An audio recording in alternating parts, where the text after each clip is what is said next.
नमस्कार। हम star education channel के माध्यम से आज पढ़ने वाले भारत के संविधान के बारे में। तो भारत के संविधान के बारे में सबसे पहले पढ़ेंगे हम 1858 के अधिनियम के बारे में। तो ये है भारत सरकार अधिनियम 1858 की कुछ कहानी। तो देखिए, भारत सरकार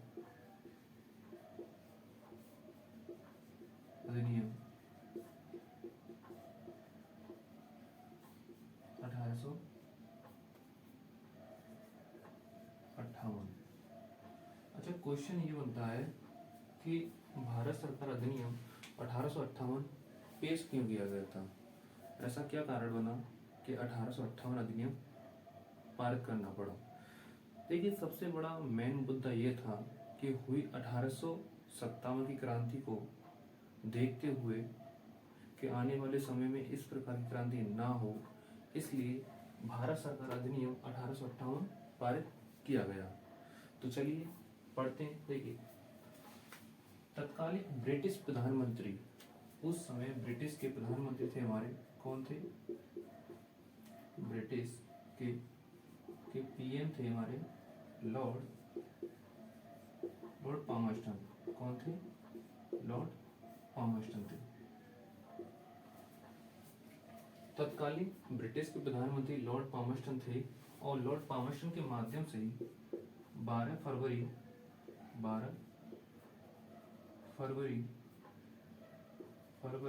सन 1858 में एक विधेयक पारित होता है। यह विधेयक पारित क्यों किया गया था? कि भारत सरकार के दोहरे दोषों को दूर करने के लिए संसद के समक्ष एक विधेयक पेश किया गया था, लेकिन कुछ आकस्मिक कारणों के कारण लॉर्ड पामर्स्टन को अपने पद से क्या देना पड़ा? त्यागपत्र देना पड़ा। क्या देना पड़ा? अपने पद से त्यागपत्र देना पड़ा। ठीक है। उसके बाद ब्रिटिश के अगले जो पीएम बनते हैं वो कौन बनते हैं? लॉर्ड डर्बी बनते हैं। कौन बनते हैं? Lord derby. और लॉर्ड डर्बी के समय ही जो लॉर्ड पामर्स्टन के द्वारा संसद के समक्ष विधेयक पेश किया गया था, अब वो विधेयक पास किया जाएगा। ये विधेयक महारानी विक्टोरिया, क्या? महारानी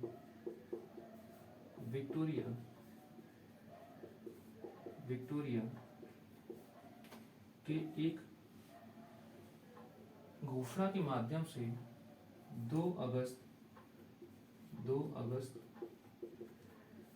सन 1858 में पारित कर दिया गया था। और 2 अगस्त 1858 में जो अधिनियम पास किया गया था या पारित किया गया था, उसी अधिनियम को भारत सरकार अधिनियम के बारे में जानते हैं। यानी भारत सरकार अधिनियम 1858 के रूप में हम जानते हैं। तो देखिए, लॉर्ड डर्बी तत्कालिक ब्रिटिश प्रधानमंत्री बने लॉर्ड पामर्स्टन के त्यागपत्र देने के बाद। तो सबसे पहले 1857 की क्रांति, जो 1857 की क्रांति थी, इसके बहुत सारे मुद्दे हैं। ठीक है। 1857 क्रांति के बहुत सारे मुद्दे हैं। जैसे कहीं की मिलता है कि ये जो क्रांति थी ये चली आ रही थी 1757 से। ठीक है ना। लेकिन उस 100 साल के गैप के अंतर्गत लोगों ने किसी प्रकार का आक्रोश नहीं दिखाया। तो देखिए, 1757 की बात में क्या था कि अंग्रेजों के द्वारा भारतीयों के सामाजिक, आर्थिक, राजनीतिक व सांस्कृतिक, वित्त आदि क्षेत्रों पर प्रत्यक्ष रूप से नीति बनाई जा रही थी। उन नीतियों को देखते हुए भारतवासियों के बीच एक आक्रोश जागा और इस आक्रोश के अंतर्गत एक क्रांति उत्पन्न होती है 1857 की। ये क्रांति इतनी विशाल का क्रांति थी कि मेरठ से प्रारंभ होती है और पूरे भारत देश के अंतर्गत फैल जाती है। कहीं कहीं इस 1857 क्रांति का यह भी बात मानी जाती है कि 85 सैनिक जो ब्रिटिश, यानी कि कह सकते हैं ईस्ट इंडिया कंपनी के अधीन कार्य कर रहे थे सैनिक के तौर पर, उन्हें चर्बी वाले कारतूस चलाने के लिए या प्रयोग करने के लिए कहा गया, लेकिन उन्होंने जैसे इस चीज़ का विरोध किया तो उन 85 सैनिकों को एक विशेष प्रकार की जेल के अंतर्गत डाल दिया गया। जैसी ये बात सभी लोगों को पता चली तो इस चीज़ का आंदोलन 1857 से उत्पन्न होता है, देखा जाए कहीं कहीं, ठीक है। और जितने सारे सरकारी उच्च पदाधिकारी थे, जो जितने से कार्य थे, उनसे सभी भारतवासियों को क्या रखा गया, वंचित रखा गया। तो देखिए आज पढ़ते हैं हम 1858 क्रांति और कल 1857 क्रांति के बारे में अच्छे से डिस्क्राइब तौर पे हम पढ़ लेंगे। तो ये 2 अगस्त 1858 को भारत सरकार अधिनियम 1858 बन के तैयार होता है, ठीक है। इसमें सबसे ज्यादा भूमिका थी किसकी, लॉर्ड पामेस्टन के द्वारा, क्योंकि अगर ये किसी प्रकार से संसद के समक्ष विधेयक ना पास करते तो हो सकता था कि महारानी विक्टोरिया के एक हस्तलिखित पत्र के माध्यम से, लॉर्ड डर्बी के माध्यम से 2 अगस्त 1858 ईस्वी में ये शायद पारित हो सकता, ठीक है। अब देखिए इस पत्र के माध्यम से कई सारी बातें लिखी हुई थी।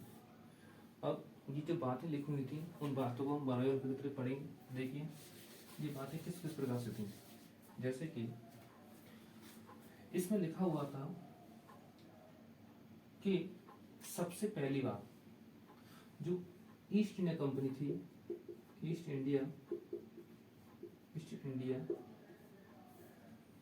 इंडिया जो भारत के अंतर्गत शासन कर रही थी, जो ईस्ट इंडिया कंपनी भारत के अंतर्गत शासन कर रही थी, उस शासन को छीन करके ब्रिटिश के अधीन ला दिया गया। यानी भारत के अंतर्गत क्या कर रही थी ये शासन, ठीक है, कौन, ईस्ट इंडिया कंपनी। और इस शासन को खत्म करके इस शासन को कहाँ पहुंचा दिया गया, ब्रिटिश ताज के अधीन, ठीक है। और ये जो घोषणा हुई वो महारानी विक्टोरिया की एक उद्घोषणा के माध्यम से हुई। उस समय भारत के अंतर्गत जो गवर्नर जनरल थे, उस समय भारत के अंतर्गत जो गवर्नर जनरल थे वो थे कौन थे, लॉर्ड कैनिंग। कौन थे, लॉर्ड कैनिंग, ठीक है। लॉर्ड कैनिंग ने क्या किया, एक विशालकाय मंच तैयार किया इलाहाबाद के अंतर्गत और सभी राजाओं महाराजाओं उच्च पदाधिकारियों को बुलाया और महारानी विक्टोरिया के माध्यम से जो घोषणा पत्र इनके पास आया था, जिसे मैग्ना कार्टा के रूप में जानते हैं, उसे 1 नवंबर सन 1858 को पढ़ा और उसके अंतर्गत लिखा हुआ था कि आज से यानी कि 1 नवंबर 1858 से ईस्ट इंडिया कंपनी का शासन जो भारत के अंतर्गत चल रहा है उसको खत्म करके अब ब्रिटिश ताज के अधीन पहुंचा दिया जाता है, ठीक। तो ये महारानी विक्टोरिया को घोषणा के माध्यम से हुआ। दूसरी बात कि नियंत्रक मंडल और निदेशक मंडल, यानी कि नियंत्रक मंडल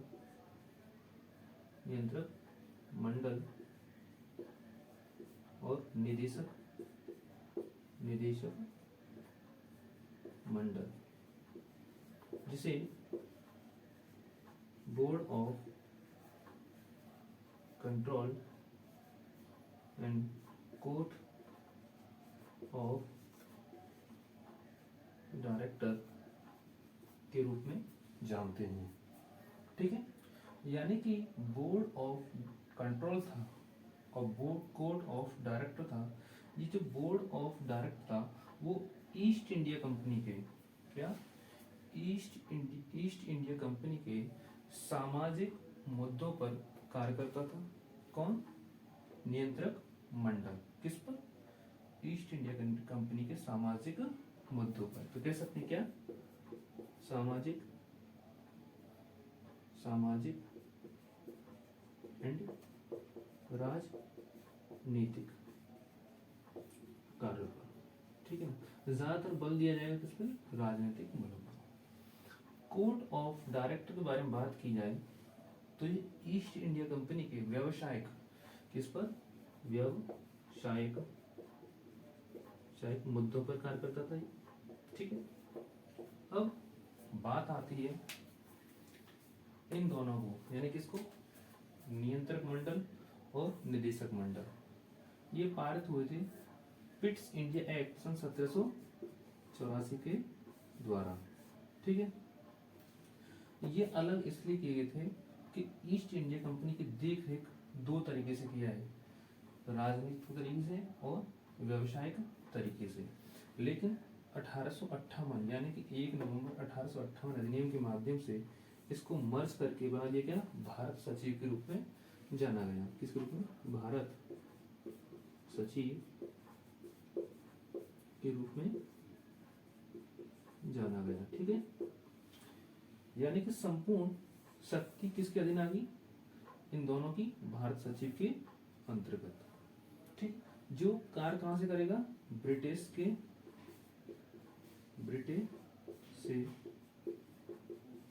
बैठकर, ठीक है, किससे, ब्रिटिश से बैठकर। अब भारत सचिव, अब उसकी सहायता व सलाह देने के लिए 15 सदस्यों को क्या बनाया गया, दल बनाया गया। किसकी, भारत सचिव की सहायता के लिए, ठीक है ना। 15 सदस्यों का दल तैयार किया गया, ठीक है। अभी देखिए ऐसे पढ़ लीजिए, फिर उसको लाइन बाई लाइन करके हम लिखते चलेंगे, ठीक है, जिसको अपनी नोटबुक पे अच्छे से आप नोट कर सकते हैं, ठीक है ना। तो देखिए 15 सदस्यों को क्या बनाया गया, दल बनाया गया था। इन 15 सदस्यों में से भी कुछ कंडीशन थी कि जैसे कि 8 सदस्य और 7 सदस्य। जो 8 सदस्य थे वो ब्रिटिश क्राउन से, किससे, ब्रिटिश क्राउन से चुने जाते, ठीक है। और 7 सदस्य ईस्ट इंडिया कंपनी के बोर्ड ऑफ डायरेक्टर द्वारा, east India company, east India board of, sorry, डायरेक्टरों के द्वारा, ठीक है, उसका नाम डायरेक्टरों के द्वारा। अब टोटल कितने हुए, 15 सदस्य। अब इन 15 सदस्यों में से एक कंडीशन थी कि 9 सदस्य ऐसे होंगे जिन्हें कम से कम भारत में, किसमें, भारत में 10 वर्ष के कार्य का क्या होना चाहिए, ज्ञान होना चाहिए। क्या होना चाहिए, ज्ञान, ठीक है। किसको, यानी कि इन टोटल 15 सदस्यों में से 9 सदस्यों को ऐसा होना चाहिए कि भारत में कम से कम 10 वर्ष के कार्य का ज्ञान होना चाहिए, कम से कम 10 वर्ष तक क्या कर चुके हो, भारत देश के अंतर्गत कार्य कर चुके हो। अब देखिए एक और कंडीशन बनती है, कंडीशन ये थी कि जब इन 15 सदस्यों की नियुक्ति की जा रही थी तो एक बात कही गई थी कि नियुक्ति से पहले और नियुक्ति के समय भारत में से, किसमें, भारत को छोड़े हुए 10 वर्ष से ज्यादा का समय ना हुआ हो, समझ रहे हो, ये बात कही गई इन 15 सदस्यों के स्पेशली। अब देखिए 15 सदस्यों के इस दल को क्या नाम क्या दिया गया, भारत परिषद। क्या कहा गया, भारत परिषद कहा गया। क्या कहा गया, भारत परिषद, जो भारत सचिव के नियम और कानून के अनुसार कार्य देख रेख करती थी। इसका मुख्य कार्य यह था कि भारत सचिव के कार्यभार में सहायता व परामर्श तैयार करके देना। किसका कार्य था, भारत परिषद के सदस्यों का, ठीक है। अब देखिए हम बात करते हैं किसके बारे में, यानी कि इन दोनों के बारे में, भारतीय सचिव। और देखिए भारतीय सचिव प्रथम जो बने वो कौन थे, लॉर्ड कौन, लॉर्ड स्टेनली। जो कौन थे, वो बोर्ड ऑफ कंट्रोल की कौन थे, ये अध्यक्ष थे। कौन थे, अध्यक्ष, कौन, लॉर्ड स्टेनली, जो कि भारतीय सचिव के प्रथम कौन बने, अध्यक्ष बने, कौन, लॉर्ड स्टेनली। तो देखिए शुरू से सुन लेते हैं। भारत सरकार अधिनियम 1858 क्यों पारित किया गया? इसका मौन मुद्दा ये था कि 1857 में हुई क्रांति को वापस न दोहराया जाए भारत के अंतर्गत, इसलिए 1858 में भारत सरकार अधिनियम पास किया गया। और पास कैसे होता है कि ब्रिटिश के प्रधानमंत्री लॉर्ड पामर्स्टन के द्वारा 12 फरवरी सन 1858 में एक भारत में दोहरे शासन को दूर करने के लिए संसद के समक्ष एक विधेयक पेश किया जाता है, लेकिन कुछ आकस्मिक दुर्घटना या किसी कारणवश उन्हें अपने पद से त्यागपत्र देना पड़ता है। उसी समय अगले तत्कालीन ब्रिटिश प्रधानमंत्री थे लॉर्ड डर्बी। लॉर्ड डर्बी के समय 2 अगस्त 1858 में महारानी विक्टोरिया की लिखित पत्र के माध्यम से इस प्रकार के विधेयक को पास कर दिया जाता है। और ये विधेयक और कुछ नहीं था, ये विधेयक भारत सरकार अधिनियम 1858 का ही था। अब सुनिए, इस विधेयक के अंतर्गत बहुत सारी बातें लिखी हुई थी। बहुत सारी बात के रूप में कह दें कि भारत के अंतर्गत लॉर्ड कैनिंग जो कि भारतीय गवर्नर जनरल हुआ करते थे, उन्होंने 1 नवंबर 1858 में मैग्ना कार्टा जो कि महारानी विक्टोरिया की उद्घोषणा के माध्यम से तैयार किया गया था, उसको पढ़ने का कार्य किसने किया? लॉर्ड कैनिंग ने। कहा? इलाहाबाद के अंतर्गत। कब? 1 नवंबर 1858 में एक विशाल का स्टेज तैयार किया और वहां पर कई सारे राजनीतिक पदाधिकारियों को, ठीक है, राजा महाराजा अन्य विभिन्न प्रकार के नेताओं को बुलाया और वहां अपनी बात रखी। और बात के अंतर्गत क्या कहा गया कि पहली बात, ईस्ट इंडिया कंपनी के जो भारत देश के अंदर शासन चल रहा है उसको खत्म करके उस शासन को कहाँ पहुंचा दिया गया? ब्रिटिश के अधीन पहुंचा दिया गया। ठीक है, कि अब ईस्ट इंडिया कंपनी का शासन नहीं रहेगा, सिर्फ इसका रहेगा ब्रिटिश के अधीन शासन किया जाएगा और जितना सारा क्षेत्र है वो सीमित रहेगा, उससे ज़्यादा अब नहीं फैलाया जाएगा।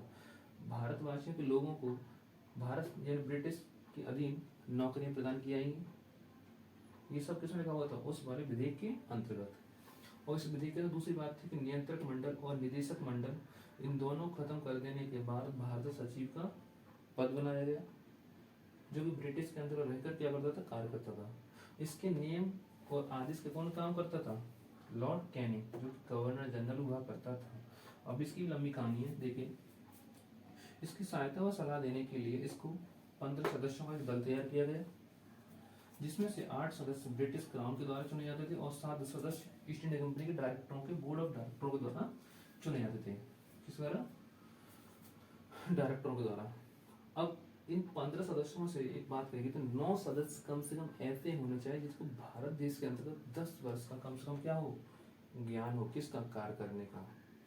फिर एक और बात कहेगी कि प्रत्येक सदस्य की जो नियुक्ति की जाएगी उसे भारत से छोड़े हुए 10 वर्ष से ज्यादा ना हुआ हो।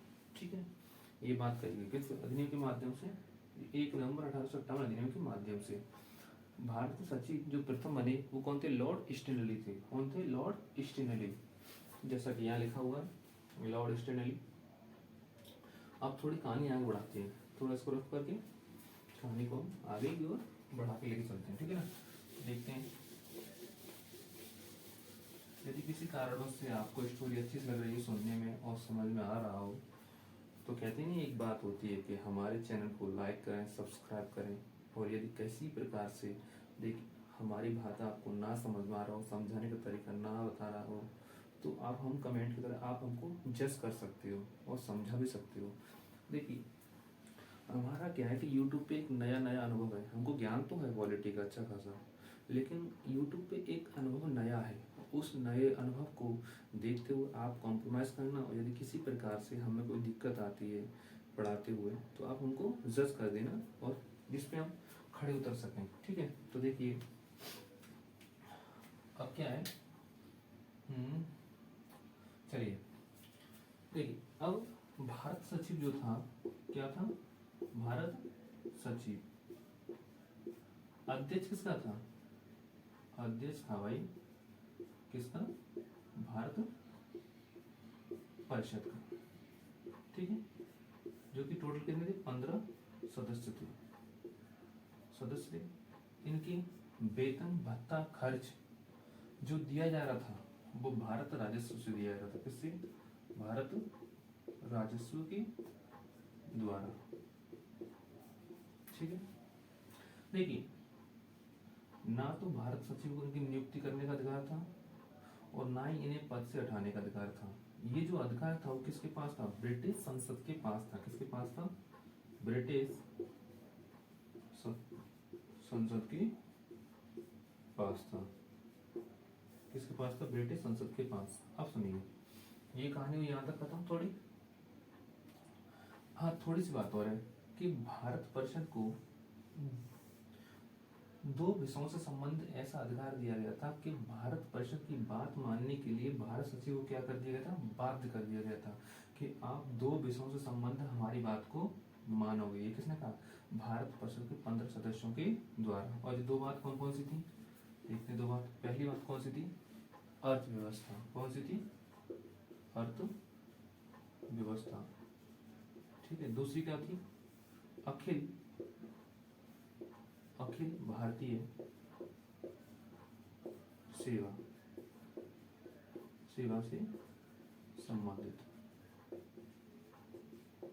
ठीक है, अखिल भारतीय सेवा से संबंधित। लेकिन इन दोनों विषयों को छोड़कर अन्य किसी बात पर, अन्य किसी विषय पर अगर भारत परिषद के 15 सदस्य इसको बाध्य करने के लिए कहते हैं तो ये उन बातों को नहीं मानेगा, उन बातों को क्या करता है? ठुकरा देगा।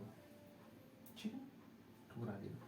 देखिए, अब इन दो विषयों से छोड़कर अन्य कोई किसी प्रकार का विषय तैयार करता है तो उस पर बहुमत निर्णय लिया जाएगा। किसके माध्यम से? भारत सचिव के माध्यम से और इन 15 सदस्यों के माध्यम से। और निर्णायक मत देने का अधिकार किसके पास था? भारत मंत्री के पास। किसके पास था? भारत मंत्री के पास। ठीक है, यदि किसी कारणवश से मतदान क्या होते हैं? समान मतदान होता है और उसमें एक अतिरिक्त मत देने का अधिकार किसके पास था? भारत मंत्री के पास था। अब देखिए, आपने सुना होगा वायसराय और जनरल। ठीक है, यानी गवर्नर जनरल। तो देखिए, देश के अंतर्गत भारत सरकार अधिनियम 1858 के माध्यम से पहले भारत के वायसराय के रूप में कौन बनते हैं? लॉर्ड कैनिंग बनते हैं। कौन बनते हैं? लॉर्ड कैनिंग, जो उस समय कौन थे? भारत के गवर्नर जनरल थे। कौन थे? भारत के गवर्नर जनरल थे। ठीक है, लेकिन इनको अब बना के क्या बना दिया? वाइसराय। क्या बना दिया? वाइसराय बना दिया। इसका बड़ा एक लॉजिक था। लॉजिक क्या था कि जब गवर्नर जनरल यानी कि लॉर्ड कैनिंग ब्रिटिश के उच्च अधिकारी से बात करेंगे, यानी कि भारत सचिव और 15 सदस्यों से बात करेंगे, तो उस समय ये भारतीय गवर्नर जनरल कहलाएंगे। और यदि किसी राजा महाराज जी से भारत देश के अंतर्गत कार्य करेंगे तो ये वायसराय के रूप में जाने जाएंगे। ठीक है, ये किसने बात कही की? ये 1 नवंबर 1858 अधिनियम के माध्यम से ये बात कही गई थी कि वायसराय और भारतीय गवर्नर जनरल। ठीक है, अब जो गवर्नर जनरल था वो भारत सचिव की आज्ञा अनुसार कार्य करने के लिए क्या कर दिया गया था? बाध्य कर दिया गया था। कौन? गवर्नर जनरल अर्थात वायसराय। वायसराय कौन? Lord Canning. ठीक है, अब देखिए, लॉर्ड कैनिंग को आने वाले समय में ब्रिटिश सम्राट का पदभार दे दिया गया। पदभार देने के बाद इसको विभिन्न प्रकार के उच्च पदाधिकारियों की नियुक्ति करने का अधिकार किसको मिल गया? वायसराय को और भारत सचिव को। उसी समय 1861 में जेम्स विल्सन के द्वारा बजट पेश किया जाता है। कब? बजट क्या पेश किया जाता है? बजट। और उस बजट के अंतर्गत दो बातें लिखनी थी, फर्स्ट बात एंड सेकंड बात। पहला था क्या था? भारत उच्च न्यायालय अधिनियम 1861। दूसरी बात असैनिक सेवा अधिनियम सन 1861। ये थी दो बातें। क्या थी? दो बातें। यानी पहले क्या थी? भारतीय उच्च न्यायालय अधिनियम 1861। दूसरा था भारतीय असैनिक सेवा अधिनियम 1861। ये 1861 में पेश की गई जेम्स विल्सन के बजट के माध्यम से दो बातें कही गई थी। अब जैसा कि पता चलता है कि इस 1861 अधिनियम के पास हो जाने के बाद ही क्या संवैधानिक विकास का सूत्रपात होता है भारत देश के अंतर्गत। तो अब जैसे कि हम पढ़ चुके हैं भारत सरकार अधिनियम 1858 के बारे में, अब हम किसके बारे में पढ़ेंगे, 1861 अधिनियम के बारे में। उसके बाद जैसे कि फिर ये हो गया 1861 अधिनियम आ गया, 1861 अधिनियम। उसके बाद कौन सा आएगा 1892 अधिनियम, फिर कौन सा आएगा 1909, फिर उसका 1919, फिर उसके बाद कौन सा आएगा आपका 1935, फिर उसके बाद 1937, फिर 1940, फिर 1942, ठीक है, फिर 1942, फिर 1946, फिर 1947। इस प्रकार से 1947 में आके देश अपना आज़ाद हो जाएगा। 1861 भारत स्पर्श अधिनियम, ये भी भारत स्पर्श अधिनियम है, ये पार्लियामेंट्री सुधार अधिनियम है, और ये इसे कहते हैं भारत स्पर्श अधिनियम, ठीक है। और इसका दूसरा नाम भी होता है, ठीक है। ये भारत सरकार अधिनियम, ये भारत सरकार अधिनियम, ये अगस्त प्रस्ताव, ये कृषि मिशन, ये कैबिनेट मिशन, और ये माउंटबेटन योजना, ठीक है। तो इस प्रकार से सभी अधिनियम के बारे में धीरे धीरे नंबर बाय नंबर तरीके से हम इसमें पढ़ते चलेंगे बाई का डिस्क्रिप्शन के माध्यम से। आई होप कि हमारे द्वारा 1858 अधिनियम के बारे में जो समझाया गया है आपको ठीक तरह से समझ में आ जाए तो हमारी वीडियो को लाइक करें और ज़्यादा से ज़्यादा सब्सक्राइब करें। और प्रत्येक जो कंपटीशन की तैयारी कर रहा हो संविधान से संबंधित, हम सिर्फ ओनली देखिए संविधान पढ़ेंगे, खूब अच्छे से पढ़ेंगे, ऐसा पढ़ेंगे जैसे कि 1 बाय 1 टॉपिक के लेकर चलेंगे। हालांकि समझ सकते हैं कि नया नया तरीका है, कहीं ना कहीं थोड़ी थोड़ी गलतियां होंगी, उस गलतियों पर विशेष ध्यान दिया जाएगा मेरे थ्रू, ठीक है। और यदि कोई आपको प्रतीत होती है अगले दिन, ठीक है, कल एक नए जोश के साथ, नए तरीके के साथ, एक नए अधिनियम के साथ। धन्यवाद।